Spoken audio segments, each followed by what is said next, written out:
मैं बच्चों से कहता हूं, वक्त को गनीमत जानो मेरे अजीज बच्चों। जो अल्लाह ने तुम्हें माँ बाप की दौलत से नवाजा है, ये दोबारा नहीं मिलते। एक बार इनका जनाजा निकल जाता है तो दुनिया में अंधेरा छा जाता है। फिर दोबारा बाप की जैसी कोई छत भी नहीं मिलती और माँ की जैसा कोई साया भी नहीं मिलता। ये याद रखना हमेशा। एक नौजवान को मैंने देखा था, वो बड़ा अय्याश तबीयत का था।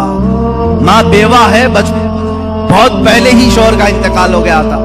बच्चा सिर्फ 4 साल का था या छोटा सा। जब से वो घरों के काम कर करके अपने बच्चे को पालती थी, जवान हुआ तो औबाशों की सोहबत में लग गया, बदमाशों की सोहबत में आ गया। माँ को अब इससे बड़ा धचका और क्या लगे। एक दिन आई थी मेरे पास रोते हुए, कहा गजब हो गया, जिंदगी ने पहले ही मेरे से शौहर की जुदाई, और मैंने ऐसे अय्याम काटे कि लोगों के जूठे बर्तन धोए इस उम्मीद पर कि एक बेटा है जवानी में, ये जब पहुंचेगा तो मेरे बुढ़ापे का सहारा होगा। लेकिन मुफ्ती साहब ऐसा हो गया कि मेरा बेटा बदमाशों की सोहबत में चला गया। अब मेरा वो आखिरी सहारा भी खत्म है, मैं किसके पास जाऊं। वो गम के मारे इतना रोई थी। मैं जब भी आज याद करता हूं उस खातून को तो मुझे तन्हाई में रोना आता है। मैं जितनी कोशिश हो सकी, मैं कोई बहुत बड़ा मुअस्सिर आदमी नहीं हूं, एक छोटा तालिब इल्म। सोचा कि उस नौजवान बच्चे को बुलाऊं, उसके साथ मैंने थोड़ा वक्त गुजारा, उसे समझाया तेरी माँ की कदर और कीमत क्या है। वो एक बेवा है, एक बेवा है। वो 4 औरतों के साथ बैठने में शर्म करती है। क्या तू अपनी माँ के साथ वक्त नहीं बिताता? दुनिया में तेरे दोस्त होंगे, तुझे दोस्त छोड़ करके जाएं तो तुझे कितनी तकलीफ होती है। तू सोच अपनी माँ को, उसके तो कोई दोस्त नहीं और उसका बेटा भी उसको रात अकेला छोड़कर जाता है। रोया मेरे पास, कहा कि हजरत मैं वादा करता हूं अपनी माँ के लिए मैं काम करूंगा। मैंने समझाया, दूसरे दिन कहा मैं नौकरी के लिए तलाश में चलता हूं। मुझे वो बात आज भी याद है, तकरीबन 6-7 साल हो गए। वो नौजवान है अभी भी, वो सुनता भी होगा। उसने कहा अम्मा से मैं कहता हूं मैं नौकरी करता हूं। माँ उस दिन बड़ी खुश हुई, कहा हजरत आपने मेरे बच्चे को सीधे रास्ते पर लाने में बड़ी मेरी मदद की है। बस जिंदगी की एक ही ख्वाहिश रह गई है कि मैं अपने बेटे की कमाई खा लूं। मेरा बेटा कमा करके लाया हो, मैं वो खा लूं। जिंदगी भर लोगों के जूठे बर्तन धो धो करके बच्चे को पाला है, एक बार मेरा बेटा खिलाए मुझे। वो इस आस में रही। वो बेंगलुरु या कहीं किसी इलाके में नौकरी पर गया, महीना गुजरा था, तनख्वाह आई उसकी। उसने कहा तनख्वाह संभाल कर, पहली तनख्वाह मैं अपनी माँ को लेके जाता हूं। वो पूरा अपनी तनख्वाह, अपनी सैलरी लेकर के गांव पहुंचा था। उसे पता ही नहीं था उसके घर के पास भीड़ जमा हुई थी। जब उसने देखा तो लोगों ने कहा कि तेरी माँ का रात में इंतकाल हो चुका। उसने वो पैसों का लिफाफा अपनी माँ के कदमों में रखा। आज तक जब कभी वो मिलता है तो फूट कर रोता है, कहता है मेरी माँ इसी आस में दुनिया से चली गई कि बेटे की एक कमाई खा ली।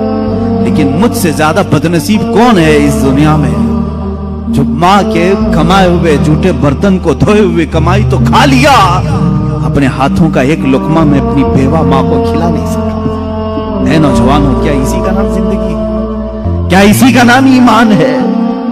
तुम्हारे अखलाक तो वो होने चाहिए कि तुम बाहर जाओ तो तुम्हारे माँ बाप तुम्हारे अखलाक पर फख्र करें। तुम्हारी एक एक कमाई के लिए वो आज भी इंतजार में। एक बात याद रखना, माँ बाप लालची नहीं है तुम्हारे, लेकिन सिर्फ उनकी ख्वाहिश ये होती है कि बेटा अपने पैरों पर खड़ा हो जाए। जब मुर्गी अपने चूजों को खुद खाते हुए देखती है तो खुश हो जाती है। पहले चोंच से दाने तोड़ तोड़ के खिलाती रहती है, लेकिन जब बच्चे खाने के लायक हो जाते हैं तो खुश होती है। क्या तुम्हारे माँ बाप को इतनी भी खुशी नहीं देना चाहते हो? आज इतना भी उन्हें सुकून नहीं देना चाहते? जिन्होंने माँ बाप के साथ बदतमीजियां की हैं, उन्होंने दुनिया में अपनी जहन्नम खरीदी। अल्लाह के नबी सल्लल्लाहु अलैहि वसल्लम से किसी ने पूछा माँ बाप क्या हैं? हुजूर ने फरमाया वो तेरी जन्नत भी है, तेरी दोज़ख भी है। वो तेरी जन्नत भी है, तेरी दोज़ख भी है। जिसने माँ बाप के साथ बुरा सुलूक किया उसने दुनिया में दोज़ख खरीद ली है। अल्लाह के नबी सल्लल्लाहु अलैहि वसल्लम ने यहां तक फरमाया मैं तो चाहता हूं कि जिस घर में वालिदैन का नाफरमान हो उसके घर को आग लगा दूं, दुनिया में आग लगा दूं। यह बात यहां से निकली थी कि तुम उम्मत मुस्तफा हो, मेरे अखलाक, मेरे आका के अखलाक तो ये थे, आम खातून जो दुनिया की है, मदीने की गलियों में बूढ़ी औरत है, फटे कपड़े हैं, उलझे बाल हैं, उसकी बात सुनने के लिए पूरे कायनात का आका खड़ा हो सकता है। तो है मेरे अजीज, तुम अपनी माँ के लिए थोड़ा सा वक्त नहीं निकाल सकते?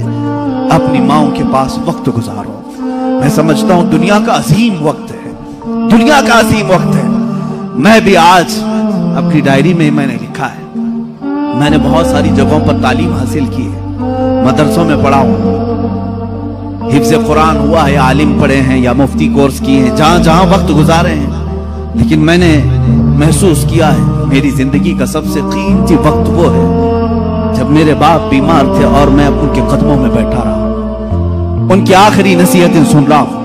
उससे बेहतर वक्त हमारी जिंदगी में नहीं आया। एक मेरे उस्ताद गिरामी, मुर्शिद गिरामी के पास गुजारा हुआ वक्त, वो मेरी जिंदगी का लुब्बे लुबाब है, हासिल कलाम है।